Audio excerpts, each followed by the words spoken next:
말이죠. 북한하고 흥정하려고 하면 됩니까? 그럼 형사하고 살인강도가 딱 대치하고 있는데 흥정이 됩니까? 누군가는 한 사람 이겨야죠. 총을 가지고 있으면 쏘아야죠. 그래서 이게 바로 그런 행태나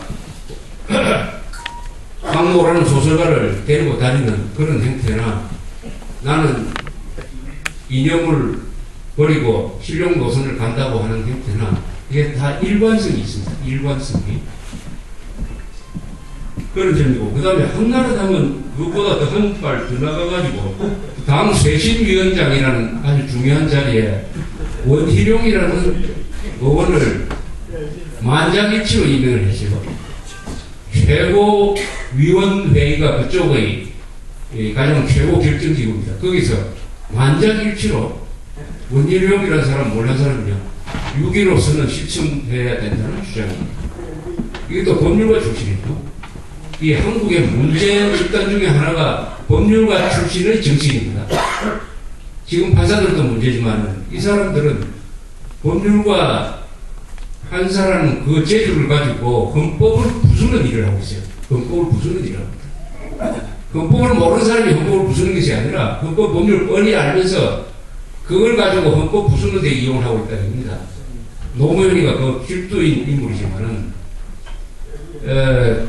그렇다면 이 한나라당은 그러면 6.15 선언 6.15를 국가기념일로 만들자고 주장하는 사람을 당 쇄신위원장으로 해서 그 방향으로 쇄신을 하겠다. 좌파적으로 하겠다. 좌경적으로 하겠다는 선언을 한 것이나 다름없습니다. 그러면은 이런 한나라당과 이런 대통령을 놓고 우리 국민들이 느끼는 생각을 정리를 하면은 어딜 가나 오늘 점심 때도 뭐 똑같은 소리를 많이 들었지만은 그것은 실제는 배신감이죠. 배신감. 김대중은 30만 표, 노무현은 50만 표 차이로 집권을 해가지고 자기들의 소신에 맞는 세상을 만들려고 했어요. 30만 표, 50만 표, 1% 차이로. 그러나 이명박은 530만 표 차이로 이겼습니다. 그렇다면 무엇이 부족하고 무엇이 모자라서 대한민국이 원하는 방향으로 그것도 헌법대로 이 나라를 정상화시키지 못하느냐. 그게 배신감이지만 그것을 해명을 할 필요가 있습니다.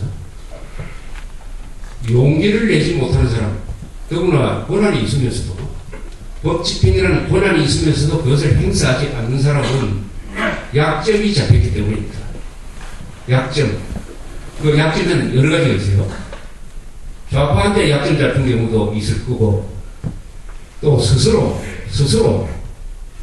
양심의 가치라는 약점에 잡혀 있는 경우도 있어요. 즉, 깨끗하지 못하면은 용감할 수가 없습니다. 어느 나라든지 어떤 개인이든지 정치에서는 자기가 깨끗한 만큼만 용감할 수가 있어요. 자기가 깨끗한 만큼만 법을 엄정하게 집행할 수가 있는 것입니다. 인간이라는 것은 일반의 양심이 있기 때문에 철판을 깔고 할 수도 있지만은 자기가 깨끗해야 남의 부패를 처단할 수 있고, 자기가 이념적으로 순수해야 이념적으로 기회주의자인 자 또는 반역자에 대해서 분노를 할 수가 있는데, 이명박이나 한나라당에서 느끼는 것은 그런 분노가 느껴지지 않습니다. 부패한 사람에 대한 분노도 느껴지지 않고, 반역한 사람에 대한, 사기꾼들에 대한 분노가 느껴지지 않는 것은 바로 비슷하기 때문에, 비슷한 사람이 비슷한 사람에 대해서는 동정을 하지 분노를 하지 못하는 것입니다.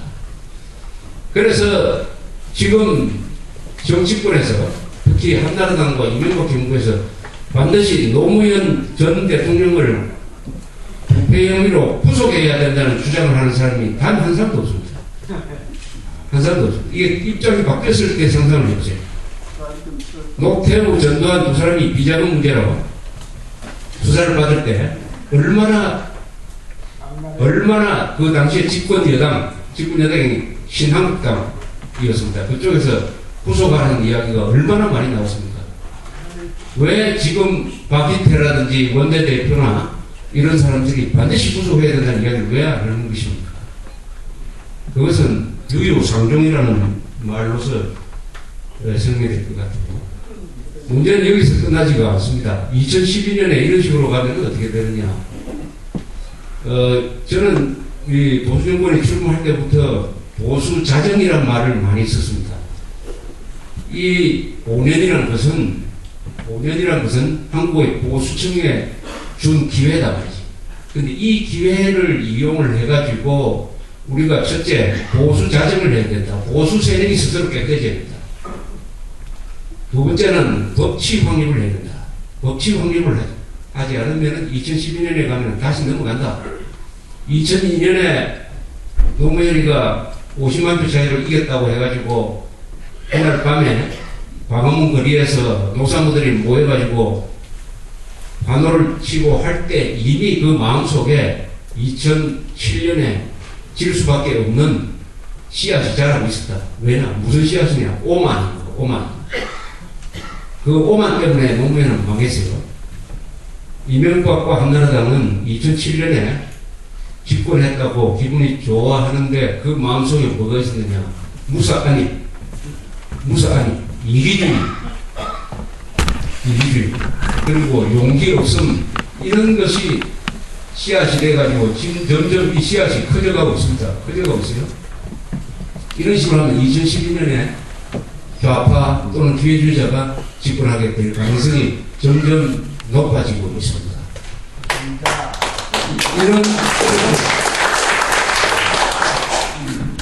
이런 분위기가 벌써 최근 한두 달 사이에 형성이 되고 있습니다. 이럴 때는 어떤 영향이 있느냐. 친북 좌익 세력들이 이제는 희망을 갖게 되죠.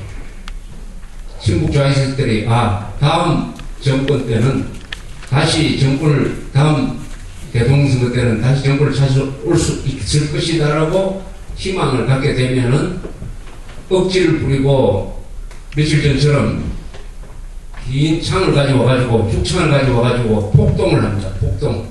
이것도 다 용기와 희망이 있기 때문에 하는 것입니다. 희망이 없으면 저리지 못하죠. 희망이 없으면. 그리고 판사들이 요새 운동권처럼 꼭 무슨 미수가처럼 또 노조원처럼 집단 행동하는 것. 이것도 그렇게 하는 것이 법률에도 안 맞고 헌법에도 안 맞고 인간 윤리에도 안 맞는다는 것을 모를 리 없는데도 저런 행동을 하는 것은 우파 정권 이명박 한나라당을 우습게 보기 때문에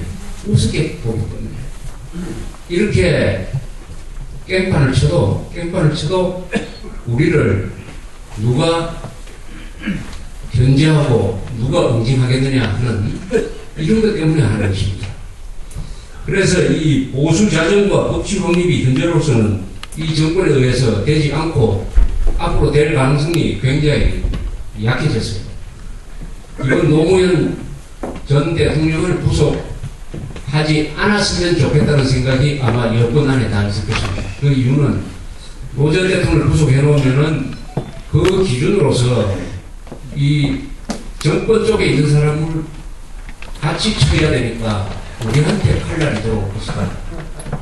이렇게 판단을 해가지고 막 같이 살자 하는 이 분위기가 형성이 되고 있습니다. 여기에 검찰이 어느 정도 버틸 것이냐, 그것은 아마 여론에 달려 있을 것입니다. 그래서 우리가 여론 형성을 많이 해야 되는 거죠.